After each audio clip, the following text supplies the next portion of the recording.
Esther, com o filho dela, gravar para mim, que é uma música que fala muito, que me toca muito, e que eu acho que tem muito a ver com o estudo que nós temos feito nos últimos dias, que nós estamos estudando Atos dos Apóstolos, e essa música, eu lembro dela, um verso, né? E falarem a voz dos profetas, as pedras clamarão. E eu sinto realmente que essa música é uma verdade muito grande. E ela toca profundo no nosso coração quando a gente presta bastante atenção na letra.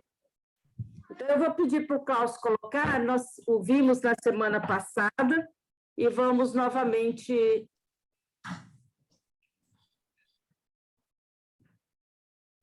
Pode colocar, Carlos. Não. Não.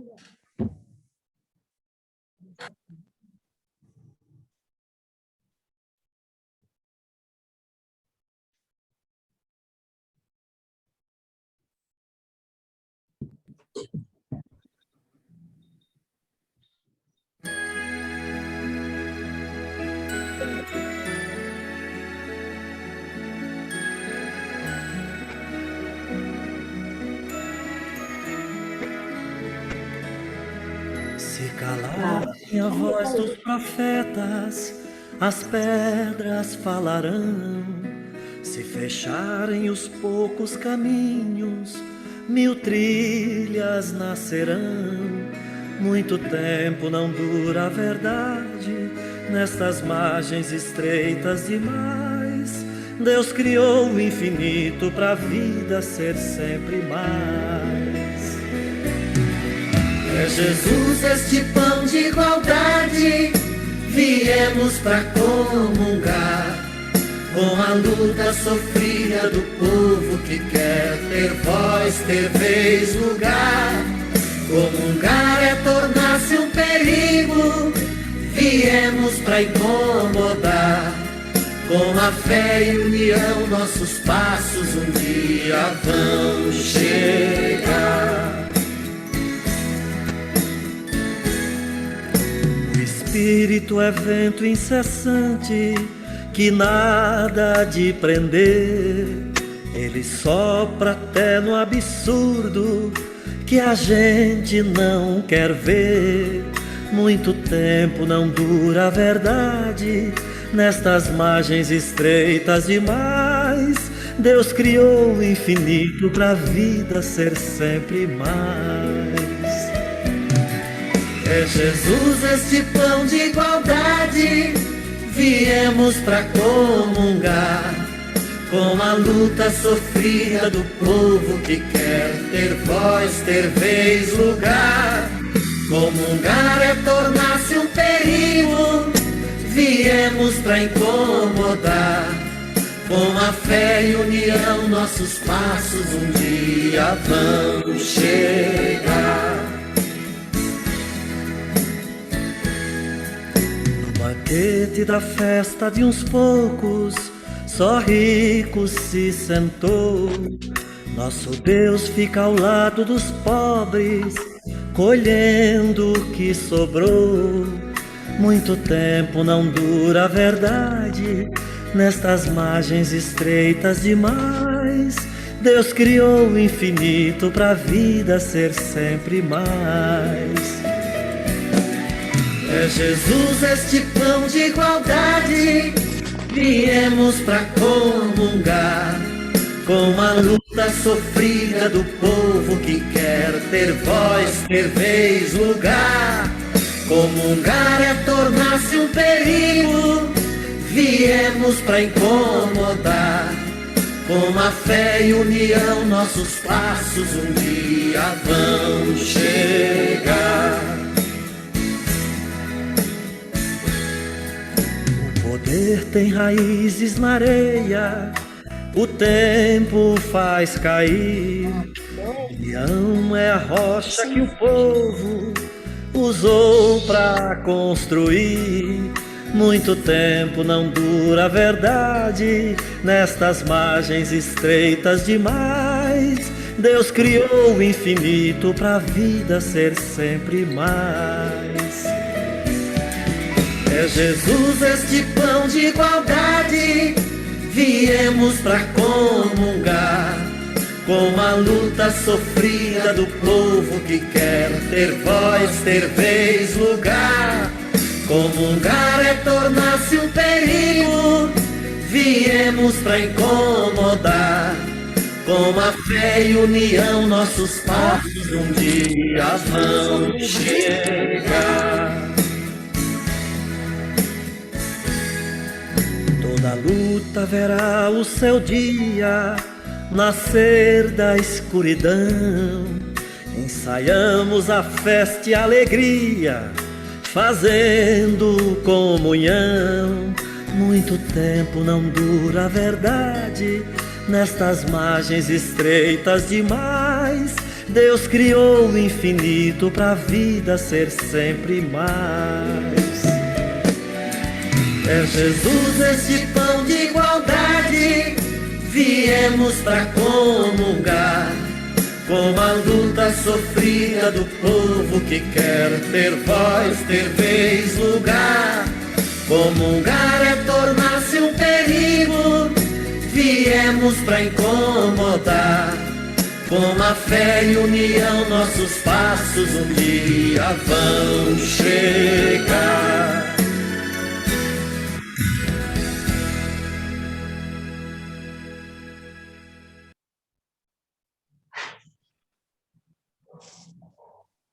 Então, eu sei que chegaram várias pessoas enquanto a música estava tocando. Eu quero dar as boas-vindas a todos e todas.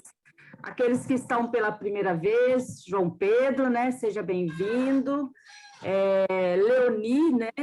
E a mãe da Cibele também, seja bem-vinda. Deixa eu ver, tem mais alguém que está pela primeira vez?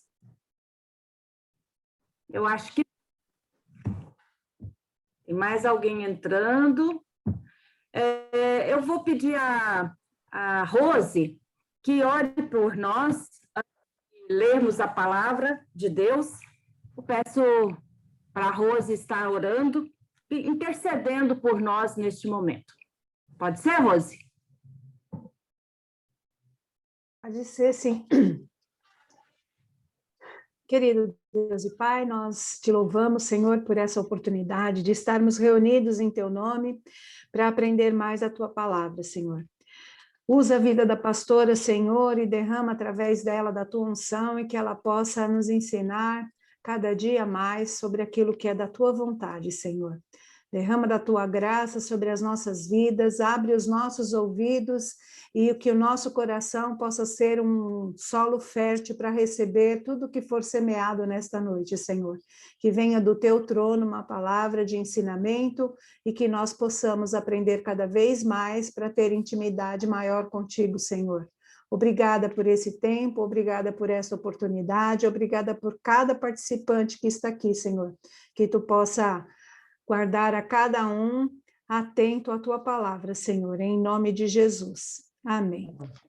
Amém. Então, o texto que eu enviei para vocês, todos receberam, né? Atos capítulo 2, os versículos 42 a 47. É um texto pequeno, né? Que dessa vez dava para todos lerem rapidinho. E eu gostaria de convidar vocês. Eu vou ler na Bíblia, na linguagem atualizada, né, de João de Almeida, não na linguagem hoje, porque eu acho que ela tem uma beleza e uma riqueza maior, né, em alguns verbos que esse linguagem de atualizada ele destaca. Então, eu vou fazer a leitura a partir dos versículos 42 a 47. Vocês estão me ouvindo bem, gente? Sim? Sim. Então, tá bom. O título é Como Viviam os Convertidos e Perseveраvam na doutrina dos apóstolos e na comunhão, no partir do pão e nas orações. Em cada alma havia temor, e muitos prodígios e sinais eram feitos por intermédio dos apóstolos. Todos os que creram estavam juntos e tinham tudo em comum. Vendia as suas propriedades e bens, distribuindo o produto entre todos que alguém tinha necessidade.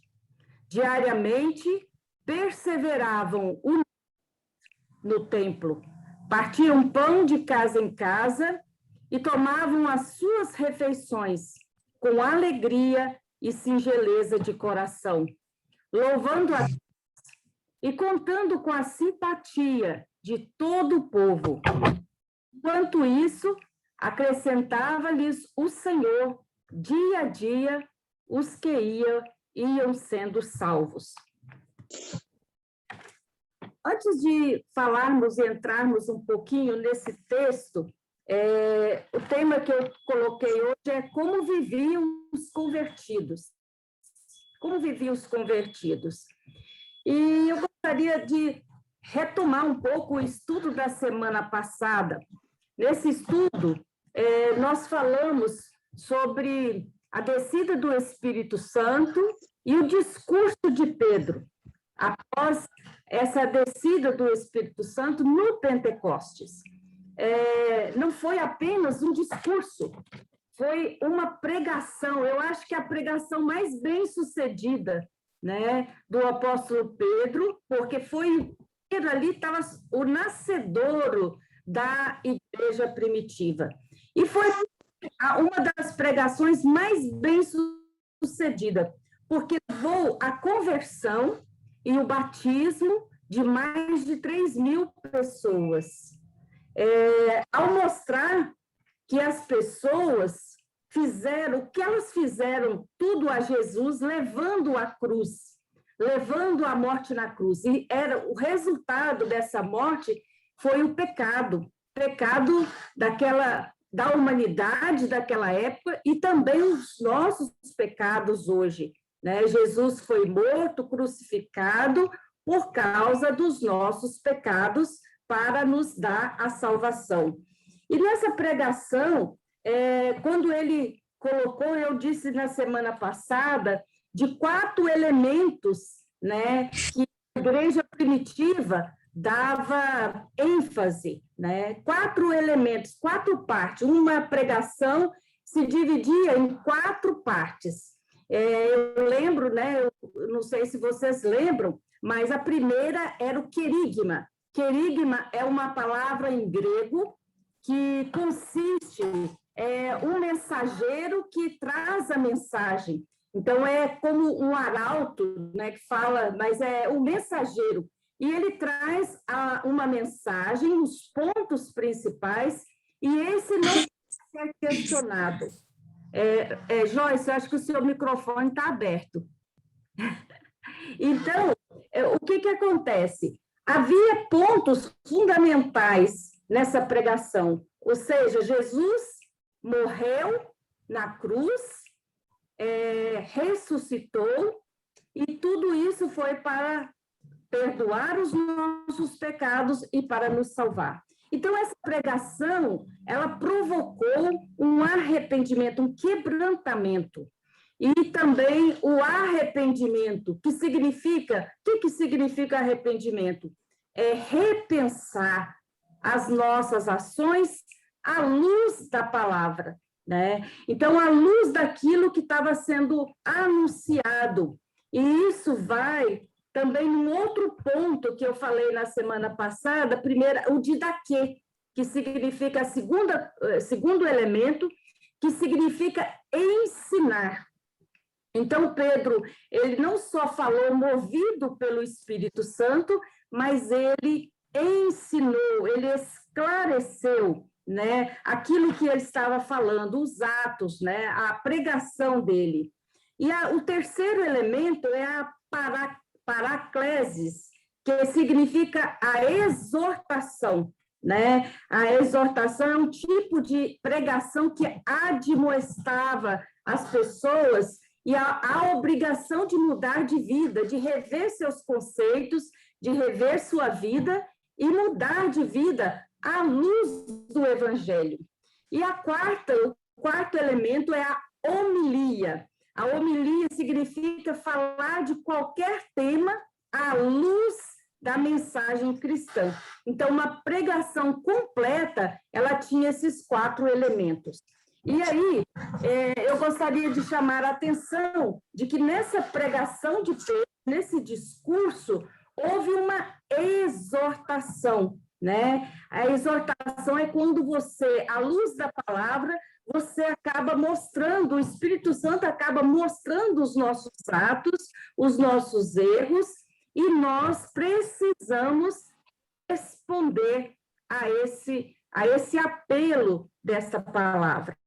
Então, aqui tem um texto na Bíblia, em João 12:32, fala que quando Jesus ele foi levantado, né, João fala que quando for levantado da terra, atrairei todos para mim mesmo. Né? Jesus falando ali, e Marcos registrando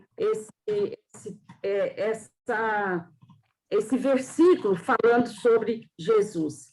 Então, foi uma pregação muito bem sucedida. Ela levou a conversão e o quebrantamento. Aí eu até fiquei pensando, né, quando eu estava relendo aqui, eu pensando nesse momento, e eu pensei nas muitas comunidades que nós já pastoreamos, que nós já passamos, e como, às vezes, a igreja ela tem dificuldade com essa palavra exortação.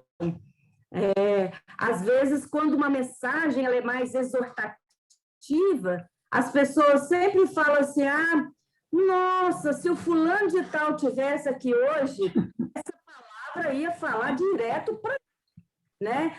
Aí, quantas vezes eu já ouvi pessoas dizendo assim, quem precisava estar aqui hoje para ouvir a mensagem, não está.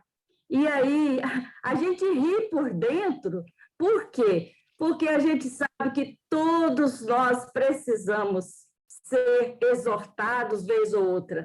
E às vezes a própria pessoa, ela está cega diante do seu pecado. Ela não consegue olhar para si mesma e ela sempre acha que a mensagem de exortação ela se dirige apenas para o outro e não para mim.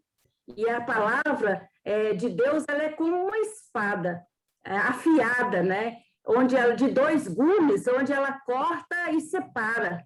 Então, quando eu falo para vocês, a palavra primeiro tem que falar para mim, porque se ela não falar comigo, não tem como também eu estar anunciando e ser também fiel à palavra de Deus.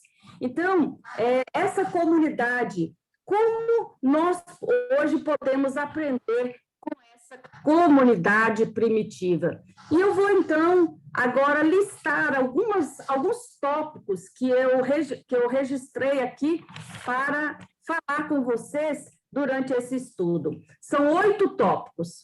O primeiro essa comunidade era uma igreja que aprendia, que ela sempre queria aprender coisas novas.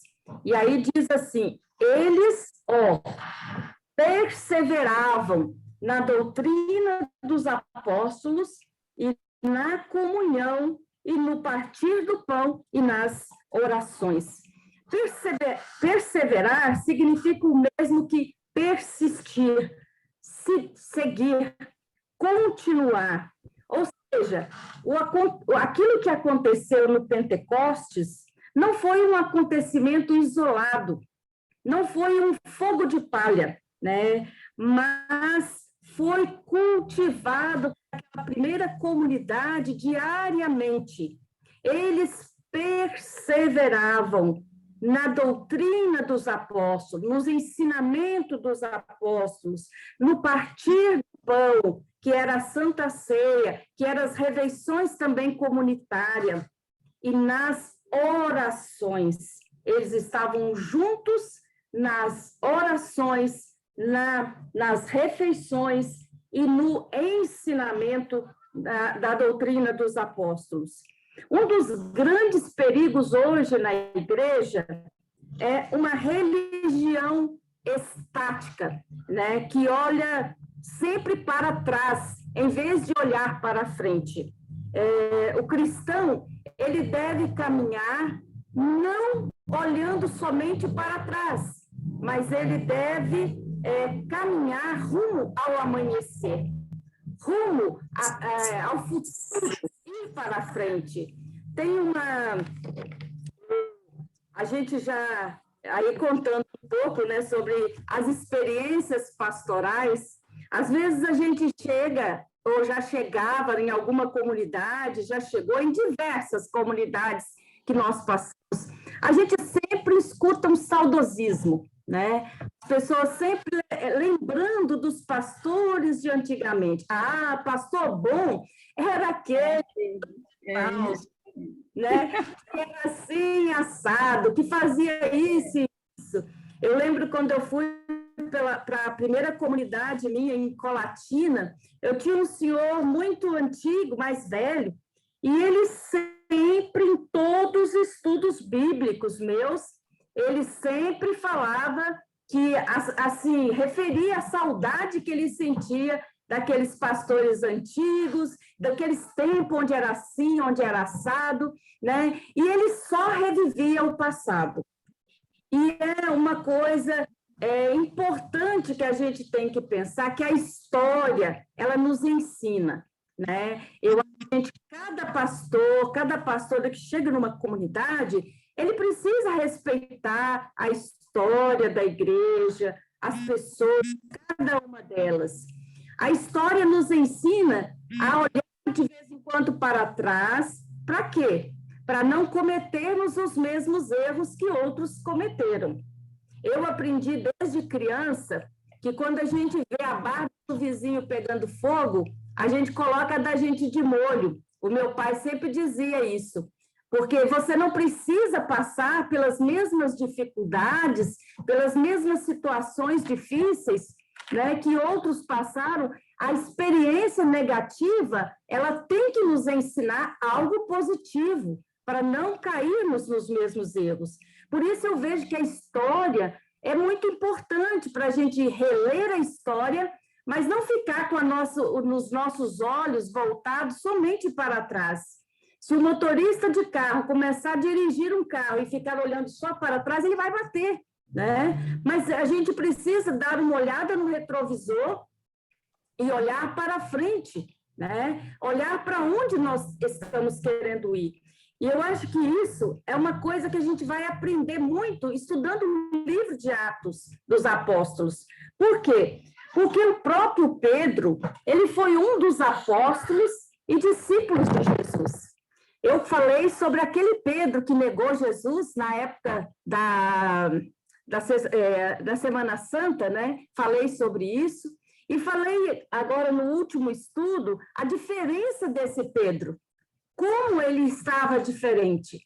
E agora, a partir de tudo que ele aprendeu, ele vai fazer outras coisas e vai ter outros desafios que ele vai ter que aprender. E ele vai ter que aprender e ser orientado através do Espírito Santo. Ele tinha a base. É como a gente criar os nossos filhos, né? A gente dá educação, a gente ensina a respeitar as pessoas, a gente ensina os princípios para ter um bom caráter, os princípios do Evangelho, mas nós não vamos ensinar e caminhar com os nossos filhos a vida inteira, né? Eles vão ter asas para voar e para alcançar novos voos, às vezes são bem mais altos do que aqueles que nós tivemos. Mas a gente precisa confiar na educação, confiar naquilo que nós ensinamos. E Pedro, então, ele não parou de crescer, né? Não parou de crescer. E a partir desse aprendizado com Jesus, ele teve muitos outros, que nós vamos ver, por exemplo, na visão que ele tem para ele ir falar com Cornélio, né? Que era uma pessoa que não era judeu, onde Deus teve que fazer o Espírito Santo baixar ali um lençol com animais de todas as espécies, e ali mandar ele matar e comer, e ele fala, não, isso aí é impuro, eu não posso fazer isso. E Deus fala para ele, tudo que Deus purificou não chama de impuro, né? Então, Pedro tem que aprender isso. Ele vai aprender, né? Através desse viver, né? A novidade do Espírito. E se vocês continuarem nos próximos estudos, nós vamos estar falando sobre essa ação do Espírito na vida das pessoas. Então, outro ponto, uma igreja em comunhão. Nós também já falamos sobre a koinonia, né? O que é koinonia? Koinonia descreve a comunhão no sentido de companheirismo, participação, compartilhamento, contribuição com o próximo e com Deus. Uma dessas qualidades dessa comunidade é que essa comunidade gostava de estar juntos uns com os outros, gostavam de viver em comunhão, viviam em comunhão como irmãos. Isso é koinonia. A igreja só é uma igreja verdadeira quando ela é um grupo de irmãos. Quando cada um vê o outro como irmão, e não como adversário, e não como inimigo. E havia um laço que unia todas aquelas pessoas. Qual era o laço? Qual era esse laço? Cristo, a fé em Cristo. Cristo, isso mesmo. A fé em Cristo era o laço que unia todos eles. E aí, o que eles, além de estar unidos, eles perseveravam na doutrina dos apóstolos e no partir do pão. O partir do pão aqui lembra a Santa Ceia. E lembra que a ceia do Senhor, ela celebra a comunhão no corpo e no sangue de Jesus Cristo. E lembrava que todos eles estavam unidos no mesmo corpo, no corpo e sangue de Cristo. O outro tópico era uma igreja que orava. Aqueles primeiros cristãos sabiam que não podiam enfrentar a vida sozinhos e com as suas próprias forças, e que eles também não tinham necessidade de fazer tudo isso, porque sempre falavam com Deus antes de sair para o mundo, antes de tomar qualquer decisão, antes de sair para o mundo, em primeiro lugar, eles falavam com Deus e pediam a ajuda de Deus.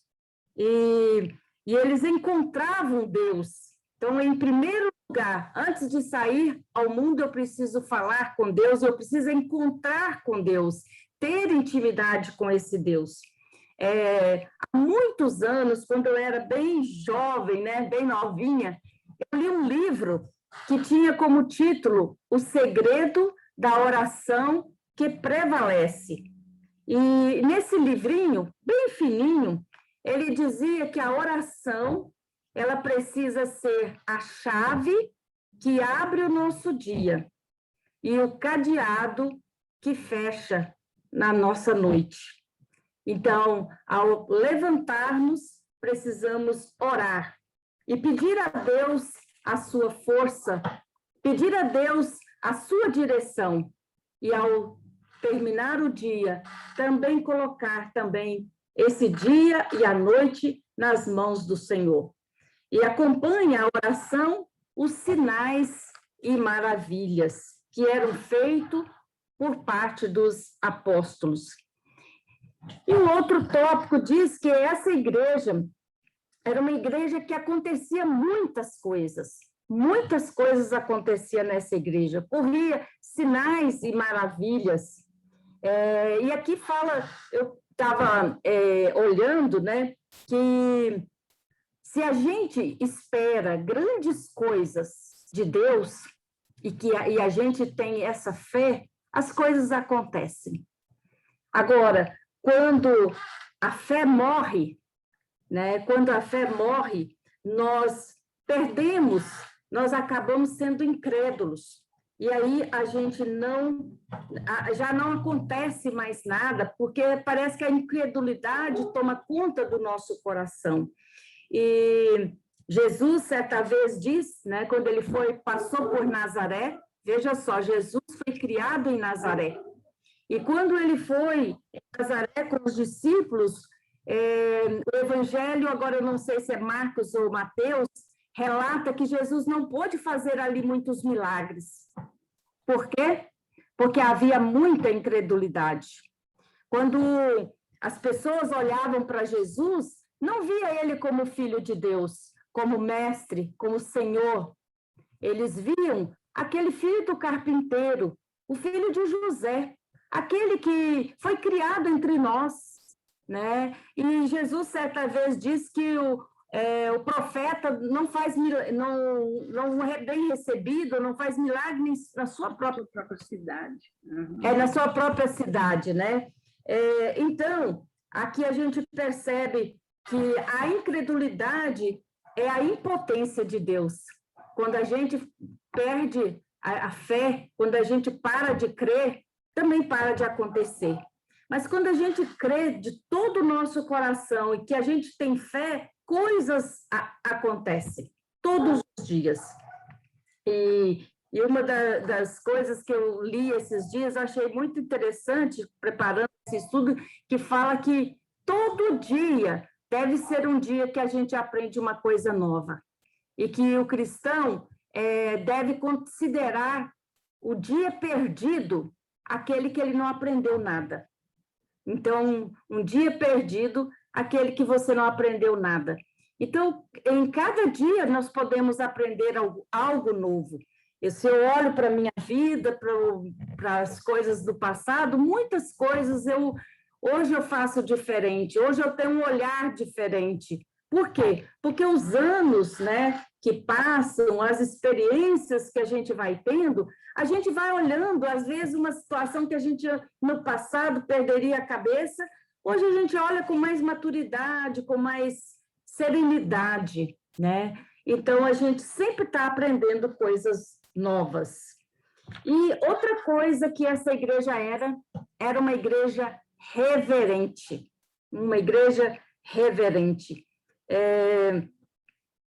Eu fui olhar essa palavra, né, reverente, então olhei no dicionário, ela diz veneração pelo que se considera sagrado, respeito profundo por alguém ou algo em função das virtudes, qualidades que possui ou parece possuir, consideração, deferência, atitudes de respeito e consideração com uma pessoa mais velha ou que seja superior. O cristão vive com reverência perante Deus. Olha só, quando eu era criança, até os 13 anos, eu fui criada no interior, na roça.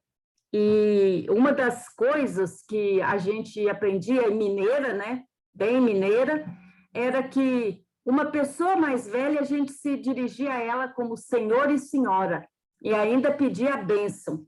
Então, a gente pedia a bênção para toda e qualquer pessoa que era mais velha. Avô e avó, tio e tia, mãe e pai, era bênção todos os dias. Eu pastoreei uma igreja em Governador Valadares, e eu ia muito numa família de 8 filhos. E todos esses filhos eram pessoas de muita influência na cidade, pessoas muito estudadas, com doutorado, professor, isso e aquilo. Mas quando chegava em casa e o casal, os pais deles eram pessoas muito simples.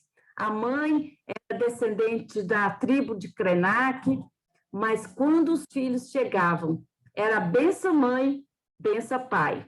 E na hora de sair de casa, qualquer um desses filhos e os netos era bênção, né, que pedia. E eu achava isso muito bonito, né? Acho até hoje muito bonito esse respeito, né? Esse zelo, esse cuidado diante de uma sociedade que nós vivemos hoje, onde muitas crianças e adolescentes viram para nós, às vezes adultos mais velhos, com o dedo no nosso nariz, né?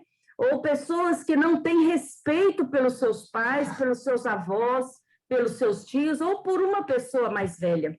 Então, eu acho assim, que essa reverência, né, é você honrar aqueles que têm honra, que deve ser honrado, né? São as pessoas mais velhas, pessoas que ocupam um cargo mais alto que nós e que a gente se dirige com respeito. E, ao mesmo tempo, a gente se dirige com respeito e com reverência a Deus, porque Deus é Senhor. Deus é Senhor e Salvador, e Ele merece todo o nosso respeito, toda a nossa adoração e toda a nossa reverência. Um outro ponto que eu anotei foi que essa igreja era uma igreja que compartilhava. Aqueles primeiros cristãos, eles tinham um intenso sentimento e responsabilidade de um pelo outro. Então, eles tinham essa responsabilidade. E muitos vendiam seus bens, colocavam os seus recursos, o seu dinheiro aos pés dos apóstolos, para que pudesse sustentar aqueles que passavam por necessidade. Então, um verdadeiro cristão nunca deveria suportar o ter tanto, enquanto outros têm tão pouco, ou que não têm nada. Então, os primeiros cristãos viviam a partilha, viviam a fraternidade. E todos tinham o necessário. E não havia entre eles nenhum necessitado, pois muitos, vendendo seus bens, colocavam os recursos aos pés dos apóstolos. E isso era distribuído à medida que alguém tinha necessidade. O outro tópico que eu coloquei, eu estou colocando porque depois eu vou dar a oportunidade para vocês falarem. Era uma igreja que adorava, adoração, louvor. Nunca esqueciam de visitar a casa de Deus. Devemos entender que Deus não conhece uma religião solitária. Os que hoje acham que dá para ser cristãos em casa, não preciso ir na igreja. Eu creio, eu tenho minha espiritualidade, mas eu não preciso, não tenho necessidade, né? Então, não há uma religião solitária. É na comunhão, é na adoração e na oração que nos fortalecemos. Aí eu quero trazer para vocês, quem já participou e já ficou ao redor de uma fogueira? Quem já esteve numa festa junina? Pode falar. Agora, imagina nessa fogueira, você pega um pau ali, uma lenha, um graveto que está cheio de fogo e brasa. Coloca ele longe da fogueira. O que acontece? Apaga. Ele apaga. Ele apaga, exatamente. Então, olha só, se nós somos também como esses gravetos, que precisamos diariamente essa comunhão, nos fortalecer, receber a força do grupo, precisamos juntos na oração, interceder, né? Por isso que se tem alguém doente, alguém passando por problema, é necessário que fale também com seus pastores ou com os presbíteros, para que leve também para a oração. Porque nós, como cristãos, não precisamos carregar os nossos problemas sozinhos, mas nós podemos dividir, nós podemos compartilhar para que mais pessoas possam orar por nós. Eu lembro de um senhor que era um pastor já muito antigo e já velho, lá em Uberlândia. Ele era pastor da Igreja Presbiteriana Unida, pastor Bonilha. Eu tinha muito respeito por ele, era um homem íntegro, muito íntegro. Mas ele, engraçado, toda vez que tinha festa na igreja, eu ligava para ele convidava muitos dos irmãos que eram da igreja dele antes, né, da Igreja Presbiteriana Unida, e levava 14, 15 pessoas para o almoço, para a festa na igreja. Mas o pastor Bonilha tinha uma coisa tão linda que eu lembro, é que quando ele estava passando por algum problema, alguma coisa, enquanto eu conversava com ele sobre alguma coisa, ele falava: ô pastora, ore por mim, estou passando por isso, isso e isso na igreja, esteja orando. Sabe, é bom a gente poder orar uns pelos outros, né? Eu poder falar para alguém, falar assim: olha, eu não estou legal, eu gostaria que você orasse na sua casa, que você orasse por mim. Isso, gente, nos fortalece, cresce o nosso vínculo, a nossa comunhão uns com os outros. Por isso, a gente precisa estar juntos nessa fogueira, que é a comunidade, e sermos unidos pelo Espírito nessa mesma comunhão e fraternidade. Então, essa igreja era uma igreja que adorava e que estavam todos juntos. E o Espírito de Deus se move sobre aqueles que juntos oram e adoram. O outro tópico que eu coloquei é que era uma igreja alegre. Era uma igreja alegre. E a felicidade estava ali. Um cristão melancólico é uma contradição. É uma contradição. A alegria de um cristão não é que necessariamente precisa se gabar, ou precisa dizer: eu tenho isso, aquilo outro. Não. É aquilo que Neemias fala, em Neemias capítulo 8, versículo 10, o que ele diz? A alegria do Senhor. O que é, gente? A nossa força. Isso!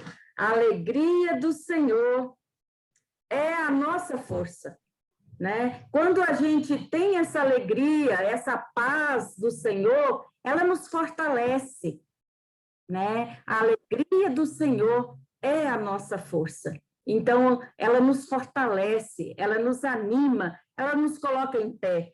Aí você vai me dizer: mas eu estou passando por por aquele problema, como eu vou ser alegre?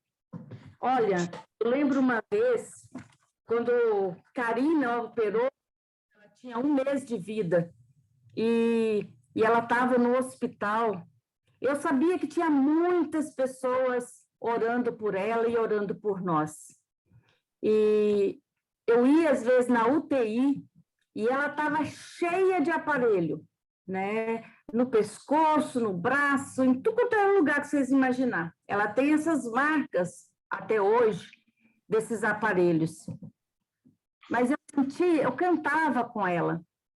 E eu sentia uma paz tão grande, eu não ficava, às vezes, triste de segurar ela com tanto aparelho no colo, porque eu sabia que Deus estava cuidando. Então, não é a paz que Deus nos dá, não é ausência de conflito e não é ausência de problema. Ao contrário, é a certeza da presença de Deus na nossa vida. Então, a alegria do Senhor é a nossa força. E, chegando por último, era uma igreja de gente que não podia deixar de ser querida por outros, né? Então, as pessoas viam nessa comunidade que era uma comunidade alegre, era uma comunidade querida, era uma comunidade simpática, que contava com a simpatia de todos. E tem 2 palavras em grego para definir essa palavra alegria, né? Seria bom, quer dizer, bom. Uma é ágatos, que descreve simplesmente um objeto que é bom. E a outra palavra é kalos, kalos com K, né? Que significa algo que não somente é bom, mas tem um aspecto de bom. Então, há um atrativo nisso. Então, essa comunidade, além dela ser alegre, além de ser boa, além de ser simpática, ela atraía as pessoas. Então, cada dia aumentava o Senhor, dia a dia, aqueles que iam sendo salvos. O verdadeiro cristianismo é algo bonito. E há muita gente boa. Mas eu vejo que hoje ainda, né, ainda nós temos cristãos que são meio que gelo, né? E pessoas que acham que tem tanto, né, essa presença de Deus, mas ela não acolhe, ela não atrai, né? Se você tiver passando por um problema, você às vezes não tem coragem de chegar perto dessa pessoa, porque parece que tem um gelo ali dentro. Não é aquela pessoa que te coloca no colo, que te pega, né? Então, tem um traço de dureza nisso. Então, nós nunca poderíamos escolher alguém assim para chorar, ou para falar da nossa fraqueza ou dos nossos problemas.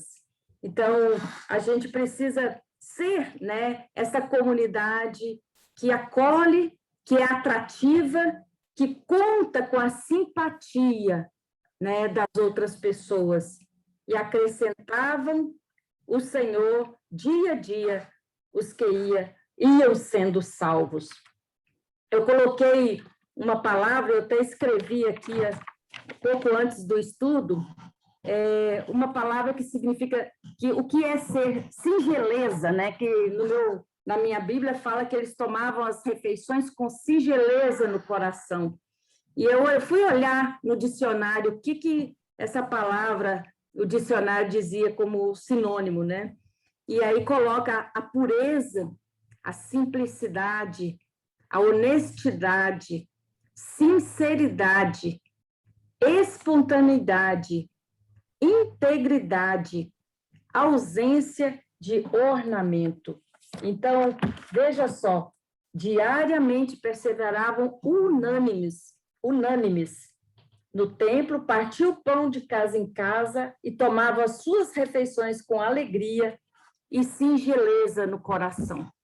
Ter essa pureza, essa simplicidade, mas ao mesmo tempo tem lugar que você pode chegar que pode ser o lugar mais pobre, a casa mais simples, mas como você se sente acolhida, né? Como você se sente amada, querida. E às vezes você pode chegar num palácio e ser um gelo que você não se sente ali bem-vindo, bem-vinda. Bom, gente, falei quase 1 hora, nossa. E agora eu queria abrir um pouco para vocês, a partir de tudo que eu coloquei aqui, que expus, o que vocês gostariam de reagir também diante dessa palavra, né? Como nós podemos hoje aprender com essa comunidade e o que nós podemos contextualizar para os nossos dias. Então, se alguém quiser reagir, falar, pode abrir o microfone e falar. Dinorá? Eu? Sim, Dinorá. Quando você falou aquilo do fogo, né? Aham. Se a gente pega um pedaço de madeira e joga para o canto assim, ela apaga. Nós temos conversado muito sobre isso, quanto faz falta essa fogueira, a união das pessoas, sabe? Isso deixa a gente meio... Parece que a gente não está participando de uma comunidade. Então, essa parte a gente tem sentido muita falta. Como você disse, um cristão em casa, achando que está fazendo a parte dele, é cristão, independente do que aconteça, mas essa união, essa proximidade faz falta para poder assim esquentar, né? O nosso coração, ver as pessoas, nos unirmos, faz falta. Era Sim, isso. claro, com certeza, com certeza. Mais alguém? Eu vou falar, porque eu vou emendar, porque eu pensei na mesma coisa, quando falou do fogo. E a gente estava falando de uma igreja alegre, uma igreja convidativa, né? E aí nisso, eu não sei, me veio na cabeça que muitas vezes as pessoas falam que depressão, tristeza é falta de Deus. E na Bíblia a gente teve muitas pessoas que passaram por esses momentos, apesar de serem cheias do Espírito. Só que eu estava pensando aqui e eu não consegui lembrar de uma que passou por esse momento em comunhão. Porque eu estava lembrando de Elias, quando estava sendo perseguido pelo exército de Joquebede. Ele não tinha escolha, ele não sabia o tanto que o discurso dele tinha convertido outras pessoas. Ele estava completamente sozinho lá, ele quis morrer. Quando Jonas prega para Nínive e ele fica super triste que deu tudo certo. Ele vai sozinho para debaixo de uma árvore e ele quer morrer. Davi, quando dá conta de seu pecado, ele se isola e fica depressivo. E eu não vou dizer, não posso dizer que a depressão é falta de Deus, mas eu também não posso dizer que a presença de Deus não traz alegria ao nosso coração. E a gente sente essa presença quando a gente está em união, quando a gente é uma fogueira e não quando a gente é um graveto solto. Isso me veio muito forte aqui enquanto eu estava ouvindo tudo. É isso. Eu acho que Elister? a gente não precisa, mesmo estando passando por dificuldades, a gente não precisa ficar triste. A gente fica sentido, a gente chora, a gente vai pelos cantinhos da casa, a gente chora disso, mas não tem razão de ficar triste, porque não tem razão nenhuma. Se a gente tem confiança que Deus vai olhar por a gente, né? Mesmo a gente chorando, mesmo a gente tendo problemas, mas mesmo assim, a gente não deve deixar a tristeza tomar conta da gente, porque isso atrapalha, né? Não chorar não quer dizer que a gente não tá sentida, mas não precisa ficar triste como se estivesse carregando uma meia tonelada nas costas, né? Porque não tem razão de ser. Né? Uhum. Elister, pode falar? Esses textos, né, de Atos, eles mexem muito comigo, assim, com a minha vivência, né, enquanto cristã. E quando você traz aquela música que a gente cantava tanto na época que você estava aqui, e eu não consegui gravar ainda com o Matheus, porque a gente está com uma vida muito corrida, tanto eu com muita atividade e ele também, mas assim, é uma música que volta e meia eu canto para me nutrir, para me dar resposta de algumas coisas. Porque assim, para mim a igreja não é só o templo. Ali é onde eu posso me alimentar, ali eu posso viver em comunidade com os iguais. Mas se a igreja for só ali, para mim não foi isso que diz esse texto. A gente tem que ter essa comunhão, a gente tem que ter essa alegria, a gente tem que ter essa reverência além das paredes da igreja. E acho que agora, como nunca, nós estamos precisando de ser igreja em qualquer lugar que a gente esteja. E aí eu tenho assim, muita coisa para testemunhar. Nesse momento que eu estou com a mamãe há 7 meses, acamada, onde que eu encontro força para continuar? Lá, junto com as famílias que eu trabalho, junto com a comunidade que eu atuo, né, como assistente social, vendo situações muito mais sérias do que eu vivencio, e ao mesmo tempo, tem uma palavrinha que não é dita nesse texto, além de todas lindas que você trouxe como características, né, cristãs, eu acho que nós estamos precisando de ter mais um espírito coletivo, e nós estamos com uma vida muito individual, né? Empatia. E aí eu acho que aquela música nos convida muito para isso. A comunhão que aquela música fala é essa visão coletiva, é essa percepção que não sou eu que estou sofrendo, todos nós estamos sofrendo. De alguma forma, nós todos estamos passando por perdas, né? Ou de pessoas, ou de momentos, ou de situações. E enquanto esse sentido coletivo ele não for desenvolvido, estimulado, o individualismo está matando as pessoas, né? Está isolando, está destruindo o que a gente tem mais lindo enquanto cristão, que é essa visão do todo mesmo, né? De que tudo é em comum, tudo deveria ser em comum. E aí, quando você falou um pouco da irreverência, é uma coisa que eu tenho assim, também refletido muito, principalmente como que nós vamos falar para os nossos jovens, para os nossos adolescentes, que eles têm que ter essa reverência que você falou, né, da que vem da sua cultura, da forma que você foi criada, e tantos nós fomos, se as autoridades nesse país, elas não têm postura de autoridade, elas não têm postura de merecimento, de reverência. Então, não são exemplos para nenhum jovem, para nenhum adolescente. Então, assim, a gente está numa grande crise moral, espiritual, de convivência. Então, não é um coronavírus só que está atingindo os pulmões, a gente está com os nossos corações adoecidos. Então, assim, isso tudo, esse texto, esse convite, essas reflexões sobre a vida dos primeiros cristãos, eu acho que a gente precisa de olhar muito para ela, a gente precisa de voltar muito para ela e rever cada atitude que nós estamos tendo. Eu estou tendo, o outro está tendo, nesse olhar coletivo, o que a gente está vivendo realmente, que exemplo que nós estamos, que cativo que nós estamos saindo, né? Como olhar para o outro, me ver e me ver como cristão, nas minhas atitudes, né? Não no que eu falo, mas nas minhas atitudes. Uhum. Muito bem, Licé. Eu queria só retomar uma palavrinha ali que o Matheus colocou, e também agora, e fechando assim, eu não quero assim que me entendam mal.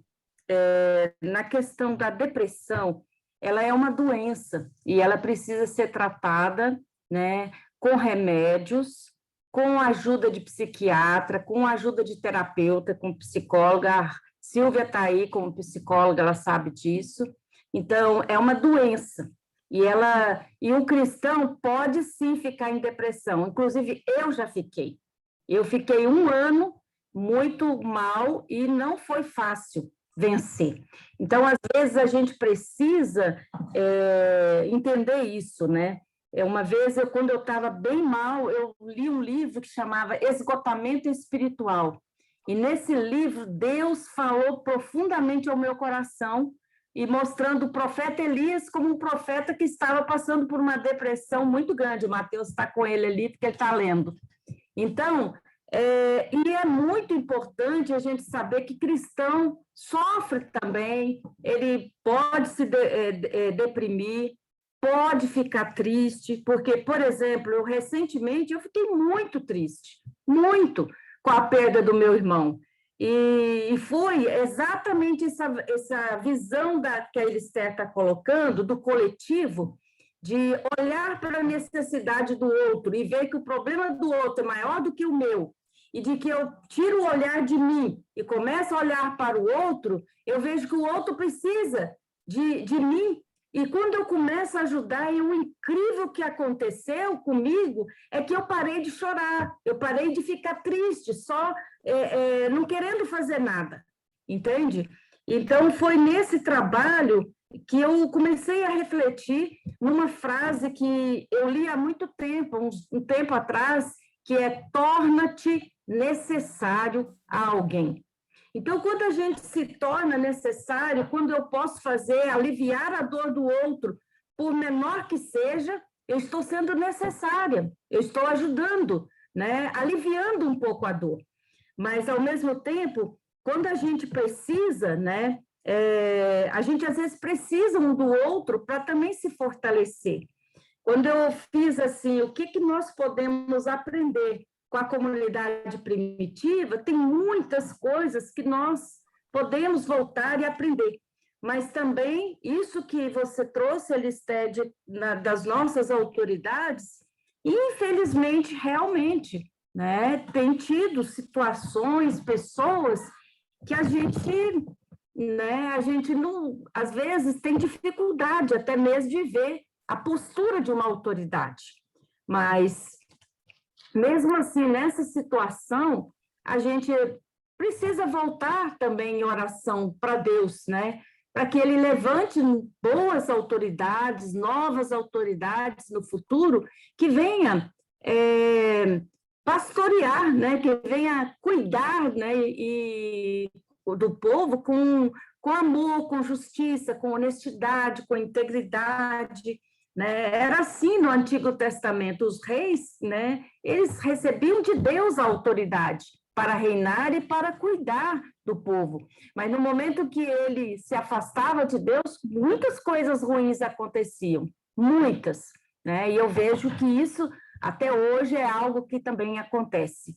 Então, é isso. Mais alguém gostaria de falar, gente?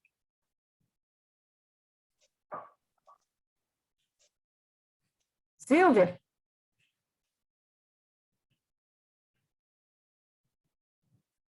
Sumiu. Acho que a Silvia saiu. Queria, então, só retificar rapidinho, então, para que não me entendam É que entrou uma mensagem aqui no meu celular, eu não estava conseguindo voltar. Ah, tá bom. Não, eu vejo assim, eu acho que entrou muita questão aí da depressão, né? E a gente vê que, como a gente vê, primeiro, as pessoas que têm fé, elas saem com muito mais facilidade, com muito, né? Ela vence a depressão, porque, como você falou, ela é um problema físico, né? Fisiológico. Então, por isso que quando a pessoa está com uma depressão, ela tem que ir no psiquiatra, né? Dependendo do grau, ele vai dar um tipo de medicação e ele vai ter que sempre até acertar a dose certa para a pessoa, para ela poder ficar, né, estável e para depois estar se recuperando. Eu acho muito importante isso que você colocou, porque a gente vê que também só o remédio não adianta, você tem que buscar um terapeuta para você entender, às vezes, o que veio, o que causou, o que está trazendo isso. Isso ajuda muito, né? E se as pessoas se deixam viver como dentro do que vocês falaram aí, tudo que me ficou marcado é questão assim, o problema não são os problemas, é como você lida com eles. Se você assume, se você encara eles, você sai dele muito mais fortalecido. Eu acho que essa é a mensagem que eu acho que é mais forte, sabe? Muito o que bom. acontece, às vezes as pessoas ficam anos e anos com o mesmo problema, só questionam, mas elas não buscam solução, né? E elas não vão, e se ela, às vezes ela tem que ir para o enfrentamento, de ver algumas coisas que ela não está querendo ver, né? E isso vai fortalecer as pessoas, né? Bom, era isso. E também a questão, né, a própria espiritualidade, a fé, né? Quando, por exemplo, uma pessoa tem um problema de uma doença, né, também um câncer, outra situação, a depressão, a questão da fé, ela nos dá força para sair mais rápido. Exatamente. Para superar mais rápido do que uma pessoa que não tem fé, que não tem esse... É verdade. Não é? Então, isso até os médicos falam isso, né? De que aquela pessoa que tem essa fé, ela consegue sair muito mais fácil do que alguém que não tem. Gente, eu gostaria antes de encerrar, né, com a oração, eu separei a historinha, né, desse livro aqui, Sabedoria dos Povos. E você sabe que eu sempre gosto de historinha, né? De vez em quando eu uso. E o título é Por que ir à igreja? Então, fala assim, um frequentador de igreja escreveu para o editor de um jornal e reclamou que não faz sentido ir à igreja todos os domingos. Eu tenho ido à igreja por 30 anos, escreveu, e durante esse tempo eu ouvi mais de 3.000 sermões, mas não consigo me lembrar de nenhum sequer. Assim eu penso que estou perdendo meu tempo. E os padres e pastores estão desperdiçando o tempo deles, pregando sermões. Essa carta iniciou uma grande conversa na coluna, Cartas ao Editor. Para prazer do editor e chefe do jornal, a polêmica se estendeu por... E a redação do jornal, recebendo e publicando cartas sobre o assunto, até que alguém escreveu este argumento. Eu estou casado há 30 anos Durante esse tempo, minha esposa deve ter cozinhado mais de 32 mil refeições, mas não consigo me lembrar do cardápio de nenhuma delas. Uma coisa eu sei, todas elas me nutriam e me deram a força que eu precisava para fazer o meu trabalho. Se minha esposa não tivesse me dado essas refeições, eu estaria hoje fisicamente morto. Da mesma maneira, se eu não tivesse ido à igreja para alimentar minha fome espiritual, eu estaria hoje morto espiritualmente. É muito bom. Achei muito legal essa história, porque realmente a gente não se lembra, né, de muitas coisas que aconteceu na semana passada. E às vezes acontece isso mesmo, né? Eu lembro, então, a questão é aquilo que nos nutre, né, diariamente. A gente pode não lembrar, mas a gente está em pé, não está? Então, é algo que nos nutre, que nos fortalece, e essa é a palavra de Deus, né? Eu achei essa história fantástica, e eu falei assim, não, isso tem a ver com aquilo que eu vou falar, e aí eu vou compartilhar com vocês.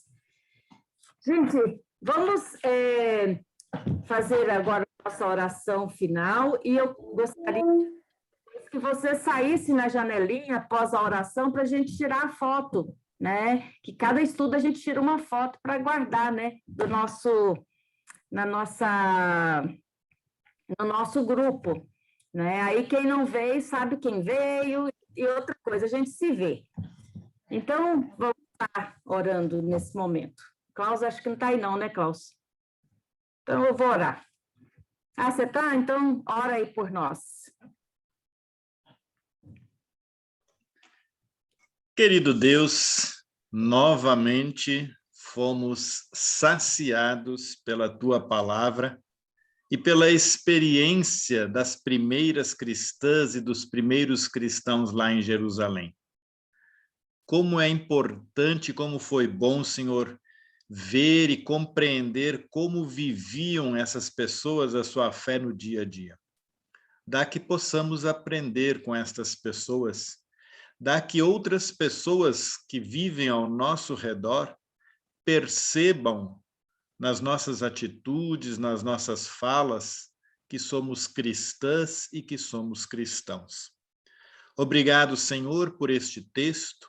Obrigado pela inspiração do Espírito Santo na vida da Noemi, da pastora Noemi. Obrigado, Senhor, por cada pessoa que veio participar através desse estudo bíblico online.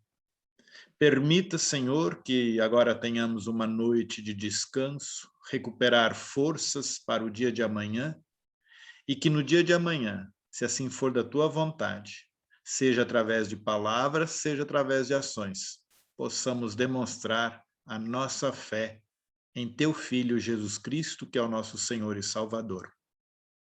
Amém. Amém.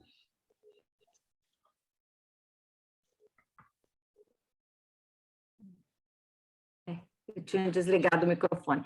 Roselma, Valéria, Henriqueta, vamos sair na janelinha para a gente tirar a foto.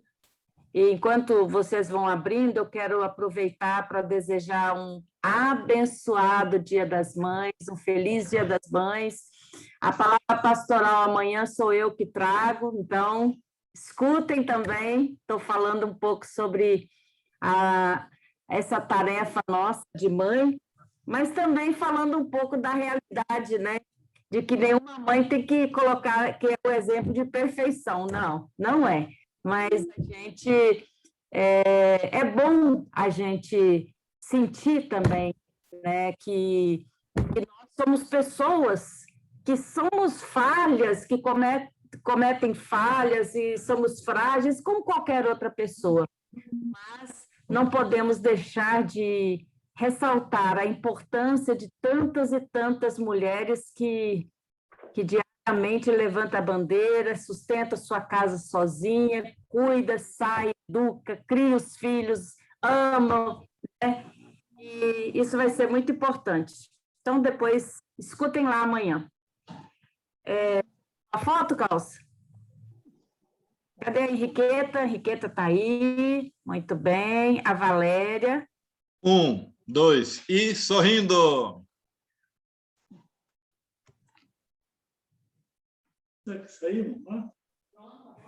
Gente, um abençoado final de semana. Comemore o Dia das Mães, mas sem aglomeração. E tudo de bom para vocês. E muito obrigada mais uma vez pela presença de vocês, né, aqui conosco nesta noite.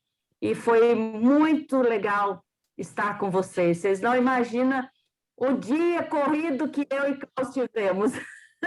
Nós chegamos aqui quase na hora do estudo bíblico. Hoje a gente foi para São Paulo, tinha 3 médicos, né? E de lá de São Paulo em Suzano. Isso era quase 1h30 que nós gastamos. E foi bem corrido. Mas, graças a Deus, deu tudo certo e aqui estamos. E é uma alegria muito grande poder ver o rosto de vocês a cada estudo. E é muito importante. Um beijão para vocês. Fiquem com Deus. Gente, eu só queria falar uma coisinha rapidinho, fazer a propaganda, que a gente está colocando muita coisa do estudo bíblico no Instagram da comunidade. E eu já mandei lá no grupo, inclusive essa semana teve algumas pessoas aí que apareceram no Instagram da comunidade falando sobre como tem sido o estudo bíblico. E eu vou mandar daqui a pouco de novo o link do Instagram da comunidade, para quem ainda não viu, poder ver tudo lá, bonitinho. Só isso. Gente, eu fiquei muito feliz com o retorno, né, de algumas pessoas que escreveram. Eu fiquei muito feliz. Vocês não imaginam como é bom, né, quando alguém também dá um retorno, um feedback para a gente. Então, fico muito feliz, né, pelas colocações de vocês. E, para mim, vocês podem acreditar, é um presente de Deus poder estar com vocês todas as quintas-feiras. Eu faço com amor, com alegria, e me dá muito prazer de estar aqui com vocês, compartilhando essa palavra e vendo a presença de cada um de vocês. Então, muito, muito obrigada. Um abraço para todas as mães. Um abraço, ó. Sinta-se abraçado.